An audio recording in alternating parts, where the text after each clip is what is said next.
After Friday's incredible drop, the metals complex has already added more than $4 trillion in market cap at the start of this week. Yes, trillions.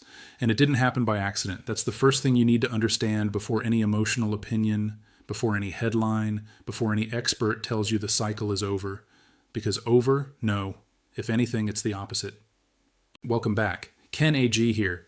If you value honest analysis, long-term thinking, and understanding what the financial system doesn't want you to understand, then I'm inviting you genuinely to subscribe. This is a commitment to real information. It's you choosing to protect your wealth while others are still distracted. Turn on the bell because the next few months won't be normal.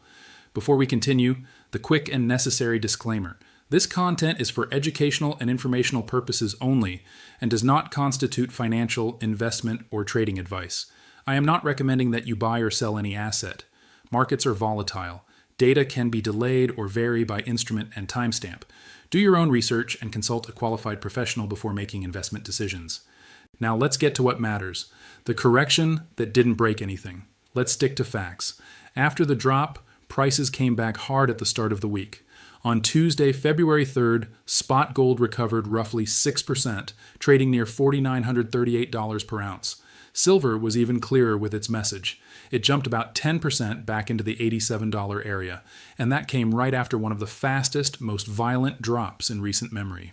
Let me put those numbers in perspective because when you're watching charts tick by tick, you can lose sight of the bigger picture. Gold went from roughly $4,600 on Friday close to nearly $4,900 by Tuesday. That's a $300 move in 2 days. Silver went from roughly $78, $79 at the lows to $87. That's an $8 to $9 move, 10% in 2 days after a 40% crash. Now here's the point almost nobody wants to admit. Weak markets don't recover like that. Broken trends don't rebuild themselves in days. When a market is truly done, when a bull cycle ends, you get what's called a failed rally. You get a weak bounce, maybe 5, 10, 15% that peters out quickly. Sellers overwhelm buyers. The recovery stalls, and price rolls over into a new downtrend. That's not what we saw. What we saw was the opposite.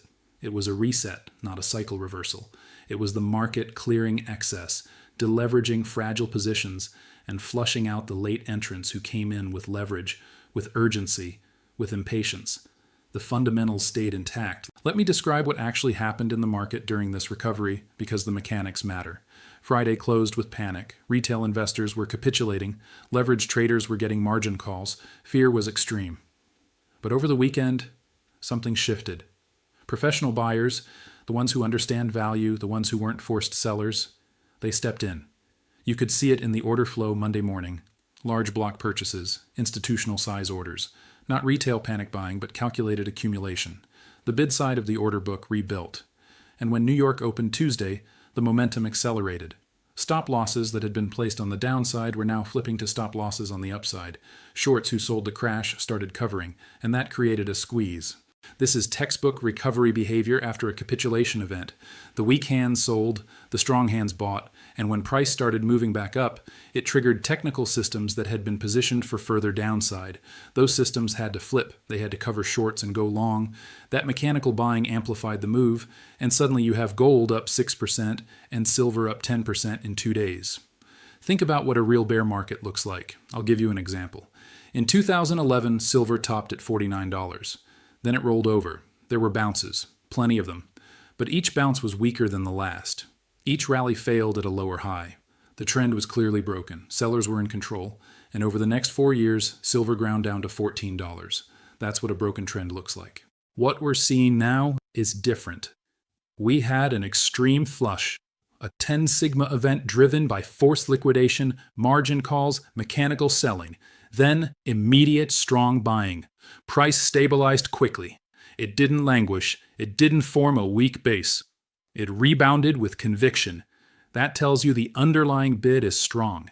That tells you real buyers, fundamental buyers, not leveraged speculators, stepped in. The fundamentals stayed intact. Let me walk through what didn't change. The investment case for gold and silver is still the same, or even stronger. The engines that pushed metals to record highs didn't disappear. Systemic risk protection, reserve demand, declining confidence in fiat currencies, unprecedented global debt. None of that changed. Let's go through each one. Systemic risk protection. Why do people buy gold and silver? Because they don't trust the system. They see governments running deficits that can never be repaid. They see central banks trapped between inflation and recession.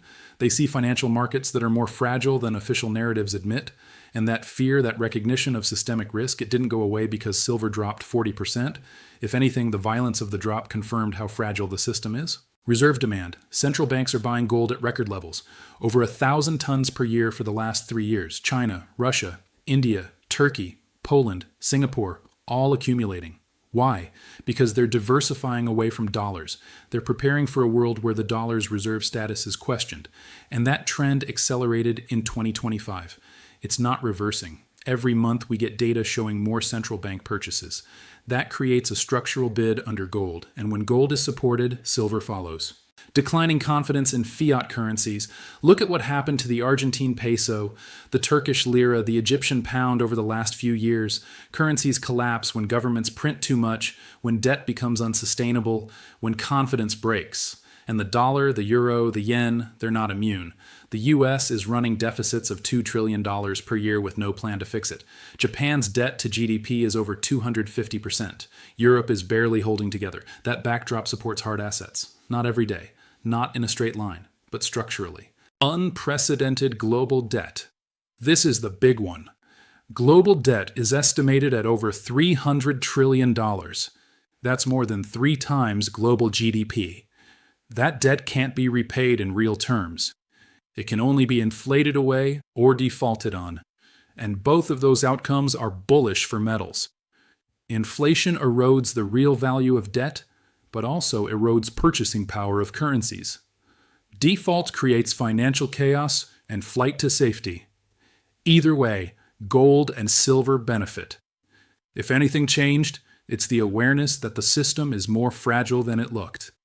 Friday's crash showed how quickly paper markets can dislocate, how much leverage is embedded in the system, how vulnerable derivatives are to forced liquidation. And that fragility, that recognition that paper promises can evaporate, it drives people toward physical assets. The trend didn't break, and that matters. Despite the shock, there was no structural break in the uptrend. And from a technical perspective, even without showing charts here, the structure still looks clear. Silver is still forming higher highs and higher lows. That's the classic definition of an uptrend. Gold hit 5,600, then it pulled back to 4,600, but it's now back near 4,900. That's a higher low relative to the previous consolidation around 4,200. For that trend to truly break, you'd need a sustained breakdown below key levels with a complete absence of buyers. None of that happened. If anything, every time price got pressured, buyers showed up. That's confidence. That's conviction. That's the market saying this isn't over. Let me explain how trend breaks actually work, because there's a lot of confusion about this. A trend doesn't break on a single spike down. It doesn't break on forced liquidation. It breaks when the structure of higher lows fails repeatedly, when sellers overwhelm buyers at critical levels, when the fundamental narrative changes and capital leaves the asset class. In silver's case, the key level to watch is around $70. That was the base before the January rally. If silver breaks below 70 and can't reclaim it quickly, that would be concerning. But as of now, we're at 87. We held above 70 even at the lows. The structure is intact. The trend is intact. And the rapid recovery confirms that. Rates, the Fed, and opportunity cost. Now, let's talk monetary policy because it matters a lot. If the Federal Reserve keeps rates higher for longer or signals future cuts in response to weaker economic data, both scenarios can be supportive for precious metals. Why? Because gold and silver don't pay interest. And the lower yields go, the lower the opportunity costs of holding metals. Let me unpack this, because it's counterintuitive to some people. High interest rates are supposed to be bearish for gold, right? Because you can earn yield in treasuries or money market funds without taking risk. So why hold gold that pays nothing? That's the theory. But in practice, it's more complex. First, real rates matter more than nominal rates. Real rates are nominal rates minus inflation. If the Fed funds rate is 5%, but inflation is 4%. Your real return is only 1%. And if you believe inflation is actually higher than official numbers suggest, which many do, then real rates might be 0 or even negative. In that environment, gold becomes attractive, even with 5% nominal rates. That expectation of structurally lower rates in the coming years is one of the quiet pillars behind this rally. And that's not opinion, that's math. When you model out US debt dynamics, when you factor in deficits, entitlements, interest costs, the conclusion is unavoidable. Rates have to come down or the system breaks. Either outcome is bullish for gold and silver. The world is still unstable, and this isn't temporary. Another factor the market keeps underestimating is geopolitics. Risks didn't disappear. They just changed names. The Middle East remains tense with Iran at the center of multiple fronts. Venezuela is back on the radar. Disputes involving strategic resources, even regions like Greenland, are starting to enter the conversation. The world isn't more stable. It's just more used to chaos. And when that backdrop exists, investors keep exposure to defensive assets. That doesn't create vertical moves every day, but it puts a floor under the market. It limits deep sell-offs, and it turns corrections into opportunities, not endings. Think about how gold and silver performed during previous geopolitical crises. When Russia invaded Ukraine in February 2022, gold spiked to 2100. When Hamas attacked Israel in October 2023, gold rallied. When tensions rise, metals catch a bid. And right now, tensions are elevated across multiple regions simultaneously. Now the point that really matters, physical. Pay close attention here because this is the difference between people who understand the market and people who only stare at the screen. The screen price is the paper derivatives price. It's leverage, it's speculation, it's promises. The real price is different. The real price is what it costs to put metal in your hand. And right now, physical silver in Shanghai is trading near $100 per ounce, with a premium of more than $13 over the paper price. Let me repeat that because it's critical. While COMEX silver, the paper price, is trading around 87, physical silver in Shanghai is trading at 100. That's a 15% premium. That's not normal. That's not a temporary shortage. That's structural misalignment. Why does this matter? Because it tells you where real supply and demand are. Paper can be created with keystrokes. A bank can sell 1,000 futures contracts without owning an ounce of silver. But physical can't be created. It has to be mined, refined, transported, stored. And when physical trades at a persistent premium to paper, it means physical is scarce and paper is abundant. It means the paper market is lying about the true price. This Shanghai premium has been elevated for months. Even during the crash, even when paper dropped to 78, Shanghai physical stayed above 90. And now that paper has recovered to 87, Shanghai is back at 100. The premium persists. And as long as it persists, it confirms the physical market is tight. Think about what would happen if arbitrage worked perfectly. If silver is 87 in New York and 100 in Shanghai, someone should buy in New York, ship to Shanghai, sell at 100, pocket the $13 spread. That arbitrage should close the gap. But it's not happening. Why? Because you can't source physical at 87. The paper price is a quote, not an offer. Try to convert paper to metal and you hit delays, premiums, unavailability. The arbitrage doesn't work because the markets are disconnected. Demand that can't be switched off. Silver isn't just a financial asset. It's a critical input. Electronics, solar panels, batteries, AI data centers, clean energy technologies. That demand isn't optional. You can't build a solar panel without silver. You can't manufacture high-end electronics without silver. The industrial applications are inelastic. Price doesn't change demand in the short term. Recent projections suggest that by 2030, annual silver demand could reach 48 to 54,000 metric tons, while annual supply may stay closer to 34,000 metric tons. In other words, supply would cover only 62 to 70% of projected demand. That's a structural deficit, and deficits create price pressure. Let me break down where that demand is coming from. Solar is the biggest growth driver. Each solar panel uses about 20 grams of silver. Global solar installations are projected to grow from roughly 400 gigawatts annually now to over a terawatt by 2030.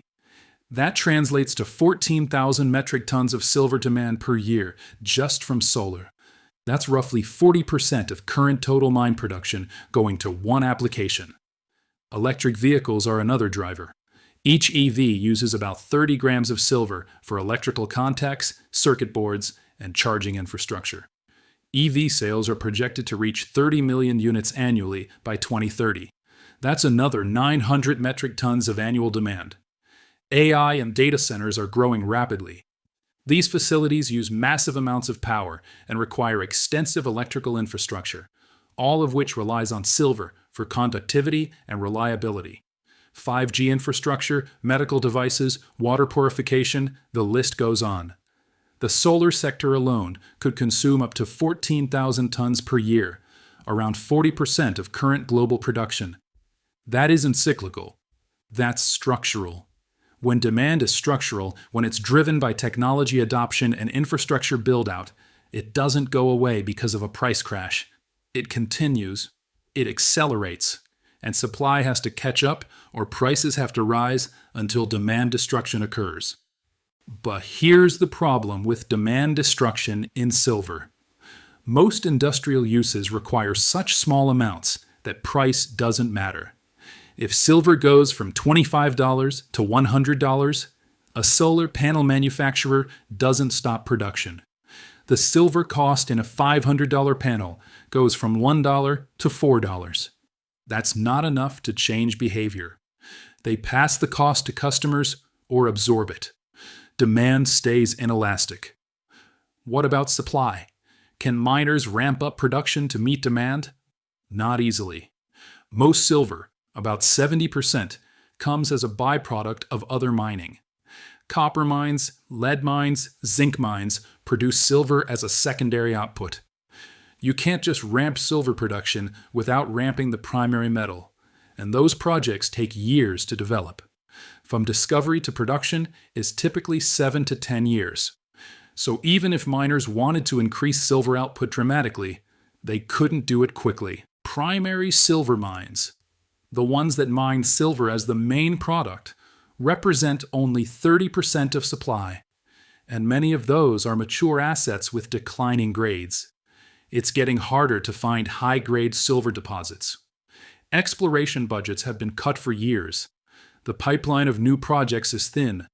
All of this points to supply constraints that can't be resolved quickly. Chronic deficits support prices. They always have. When you're consuming more than you produce year after year, you're drawing down inventories, and inventories are finite. At some point, they run low enough that price has to rise to either stimulate supply or ration demand. We're approaching that point.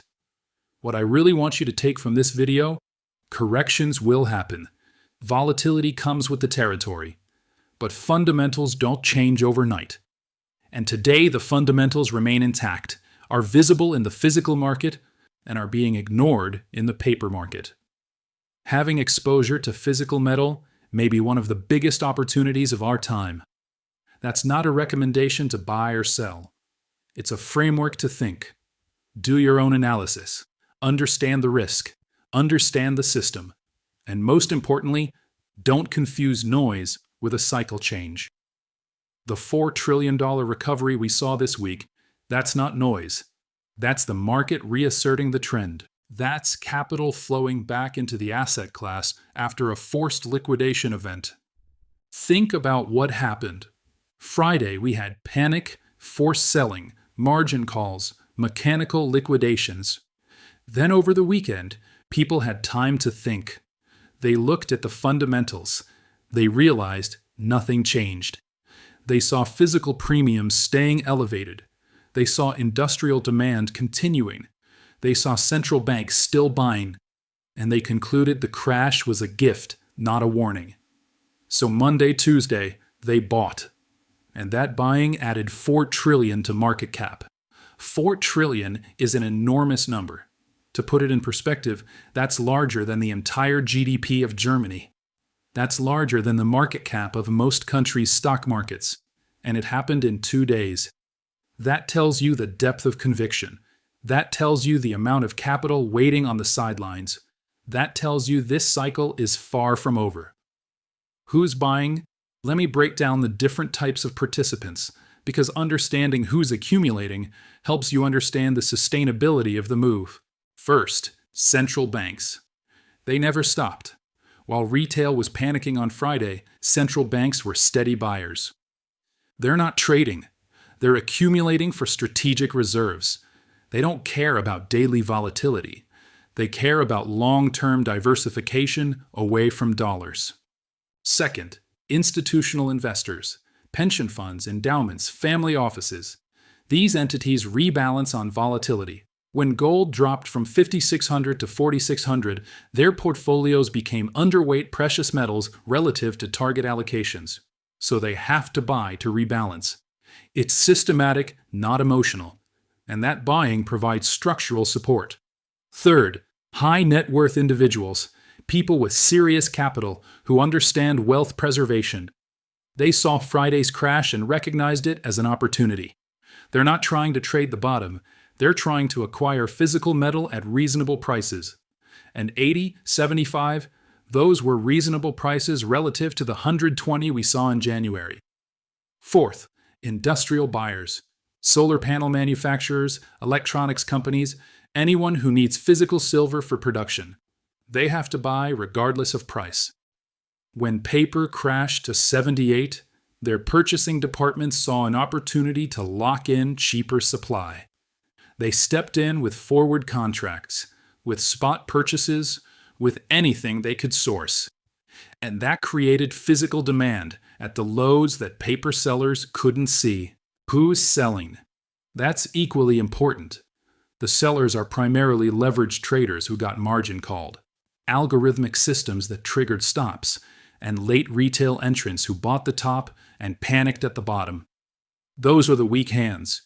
Those are the people transferring wealth to the strong hands.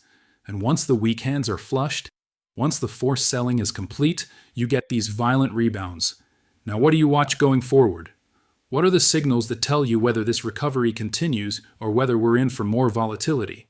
First, watch the physical premium. If Shanghai premium narrows, if it compresses back toward normal levels of $2 to $3, that would suggest physical tightness is easing. That would be less bullish. But if the premium stays at $10, $13, $15, that confirms the structural deficit.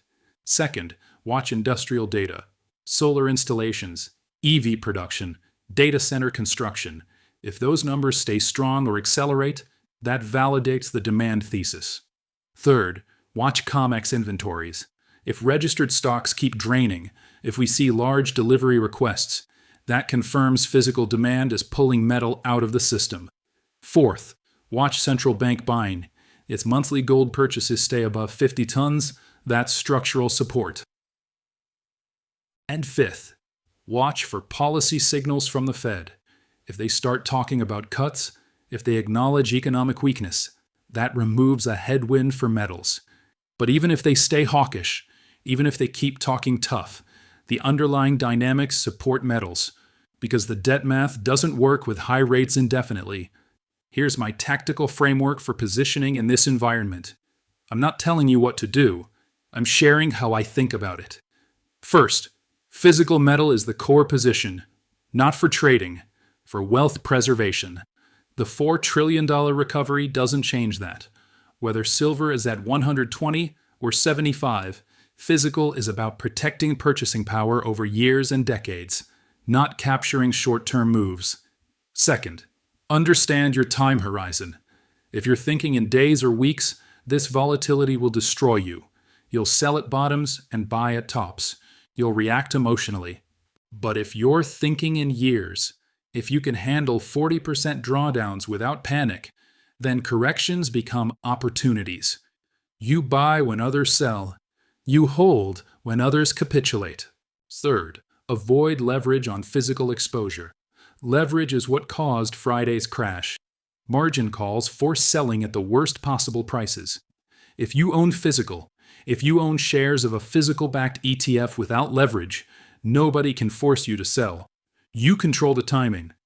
But if you're levered 2 times, 3 times, 5 times, you're at the mercy of the market. One bad day and you're liquidated. Fourth, diversify your precious metals exposure. Don't put everything in silver or everything in gold. Hold both. They correlate, but not perfectly. Sometimes gold outperforms. Sometimes silver outperforms. By holding both, you smooth the volatility and capture both stories, the monetary premium of gold and the industrial demand of silver. And fifth, stay informed, but don't overtrade. Watching every tick, reacting to every headline, that's a recipe for losses. Have a thesis. Test it against incoming data. But don't flip-flop daily based on price action. The people who make money in these markets are the ones who have conviction based on fundamentals and the patience to let it play out. Thanks for staying with me to the end. If this content made sense to you, like the video, leave a comment, and subscribe. I'll keep showing up here separating noise from signal, because in markets like these, in environments this volatile, understanding the difference between price action and fundamentals is what separates wealth preservation from wealth disruption. See you next time.